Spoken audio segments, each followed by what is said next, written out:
This channel does not promote any violent, harmful, or illegal activities. All content provided by this channel is meant for an educational purpose only.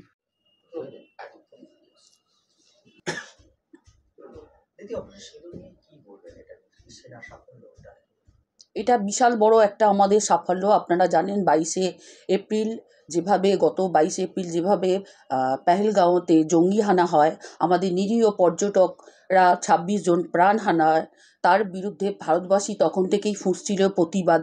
আপনারা জানেন যে সবাই কিন্তু যোগসূত্র পাওয়া গেছে যে পাকিস্তানই এই জঙ্গি হামলা করেছে। তখন থেকেই ভারতবাসী একটা প্রতিবাদ শুরু করে যে এর তীব্র প্রতিবাদ করা দরকার। তার জন্যে আমাদের সেই সময় কিছু না করলে তার 15 দিন পরে আপনারা জানেন যে আমাদের সার্জিক্যাল অ্যাটাক হয়, যেটার নাম দেওয়া হয়েছিল সিন্দুর, সেটা কিন্তু সফল হয়। সেখানে পাকিস্তানে ঢুকে 9টা জায়গায় জঙ্গি হানা গুলোকে ভেঙে দেওয়া হয়, ধ্বংস করে দেওয়া হয়। তাতে কোনো নাগরিক সাধারণ কিন্তু সিভিলিয়ান কেউ কিন্তু আহত হয়নি। যেটা করা হয়েছে সেটা কিন্তু জঙ্গিদের ওপরে অ্যাটাক করা হয়েছে। এইটা পুরো সাফল্যতা। এই সাফল্যতার প্রধান শীর্ণ হিসাবে প্রধান যে যিনি নির্দেশক ছিলেন তিনি হচ্ছেন সোফিয়া কুরেশি। আমরা আমাদের দেশের উনি একজন মহান কমান্ডার, যার জন্যে আমরা মহিলা হিসাবেও গর্বিত, আমরা দেশবাসী হিসাবেও গর্বিত।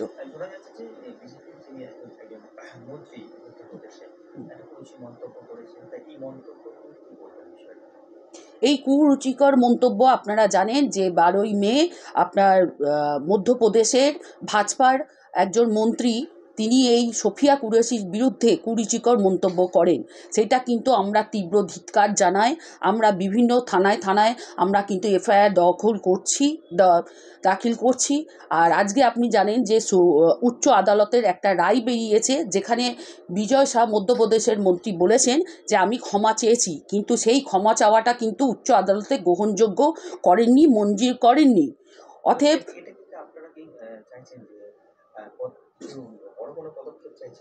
আমরা এর বিচার চাইছি। আপনারা যদি এর বিচার সঠিকভাবে আমরা যদি না পাই, মহিলা হিসাবে একজন ভারতবাসী হিসাবে আমরা বৃহত্তর আন্দোলনে যাব এবং আমাদের পশ্চিমবঙ্গ মহিলা কংগ্রেসের তরফ থেকে আমরা বিভিন্ন রকম আন্দোলনের মধ্যে এর তীব্র প্রতিবাদ জানাবো।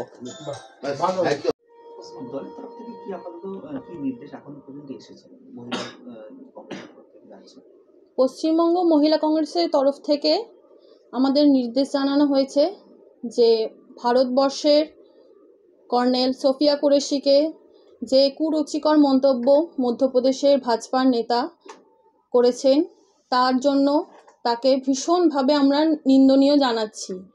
তার এই কুরুচিকর মন্তব্যের জন্য উচ্চ আদালত অবধি সেই প্রস্থান গেছে। তিনি আজকের খবর অনুসারে আমরা জানতে পারছি তিনি ক্ষমা চেয়েছেন, কিন্তু এই কুরুচিকর মন্তব্য কি ক্ষমাযোগ্য? আমাদের কাছে একদমই কিন্তু ক্ষমাযোগ্য নয়। একটা মহিলার কাছে যেমন ক্ষমাযোগ্য নয়, সেরকম ভারতের কাছে ক্ষমাযোগ্য নয়।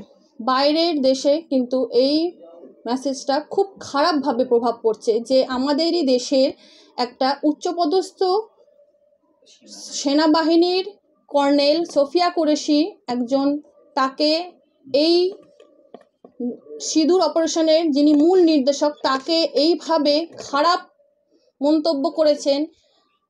এই মন্তব্যের জন্য আমরা তাকে ভীষণভাবে ধিক্কার জানাচ্ছি।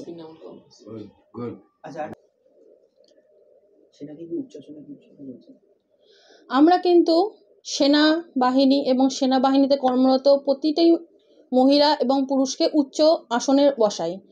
সেই উচ্চ আসনে বসিয়ে থাকা মানুষকে যদি, কর্নেলকে যদি এরকমভাবে অপদস্থ করা হয়, নোংরা কুরুচিকর মন্তব্য করা হয়, তাতে আমি একজন মহিলা হিসাবে, একজন ভারতবাসী হিসাবে, একজন মহিলা কংগ্রেসের সদস্য হিসাবে আমি চাইব এই যে কুরুচিকর মন্তব্য করেছেন মধ্যপ্রদেশের নেতা, তাকে ইমিডিয়েটলি পদ থেকে বহিষ্কৃত করা উচিত